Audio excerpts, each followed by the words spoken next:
Snowshoeing keeps you humble. So today we are snowshoeing along the frozen shoreline of Lake Superior near Point Iroquois Lighthouse in Michigan's Upper Peninsula. And the trail wasted no time reminding me who's in charge out here. The first lighthouse here was built in 1857 to help guide ships through one of the most dangerous stretches of Lake Superior. The light was eventually decommissioned in 1962, but the tower still stands today as a reminder of how important this stretch of shoreline is. Winter changes everything out here. The crowds disappear, the forest gets quiet, and the sound of snow under your feet becomes the loudest thing on the trail. I didn't make it. You didn't make it. There it is.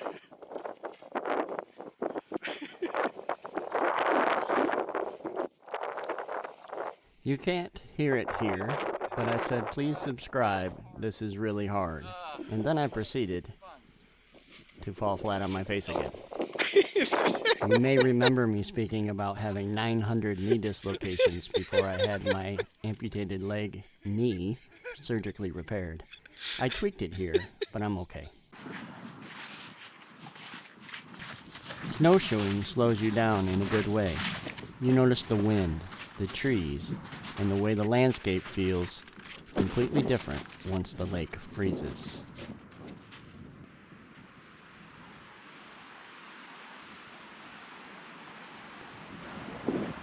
Eventually, the trees open up and Lake Superior comes into view.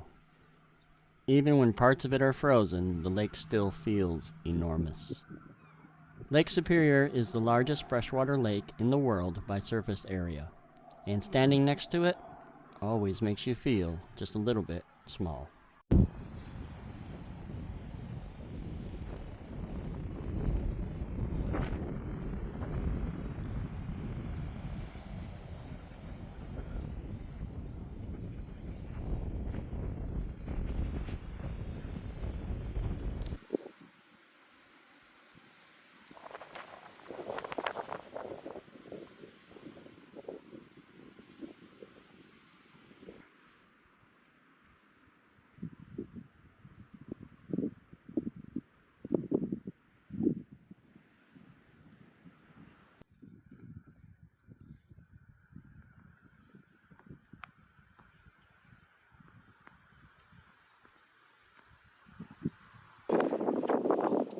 For me, hiking and snowshoeing have always involved a little adaptation.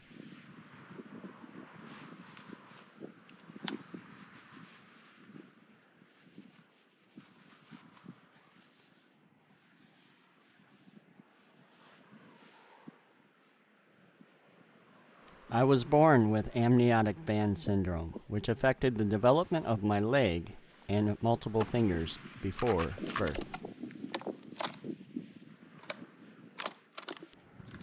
Because of that, I've worn a prosthetic most of my life. It's just part of how I move through the world. On my left leg, I was born with a clubbed foot, which makes these breaks highly necessary. Despite these challenges, there is no place that I'd rather be than here in nature.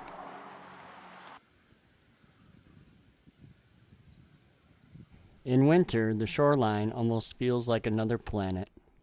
Ice, snow, wind, and miles of open horizon.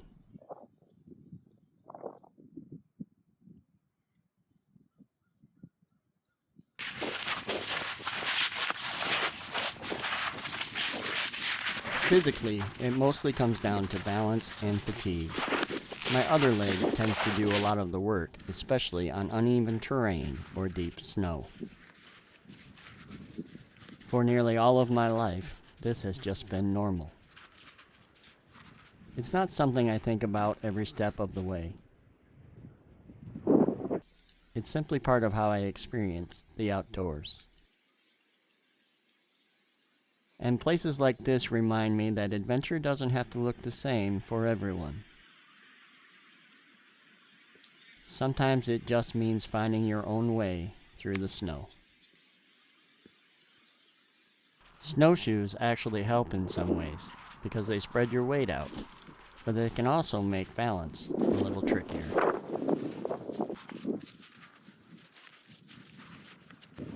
So sometimes the trail reminds me to pay attention.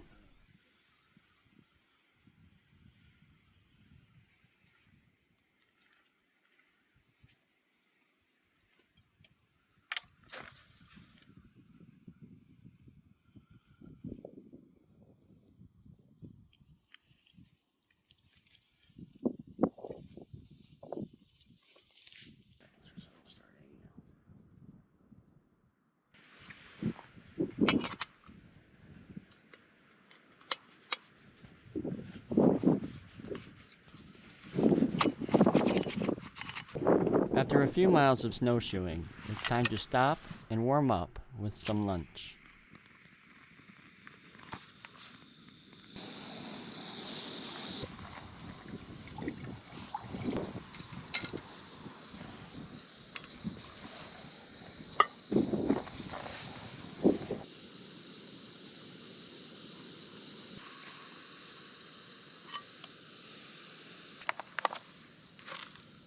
One thing I've learned about winter hiking is that simple food tastes incredible when you're sitting out in the cold.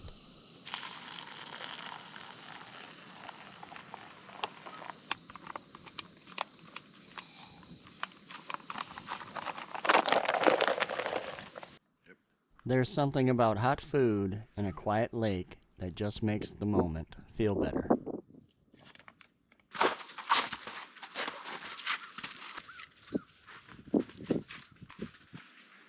Winter days along Lake Superior have a way of slowing everything down.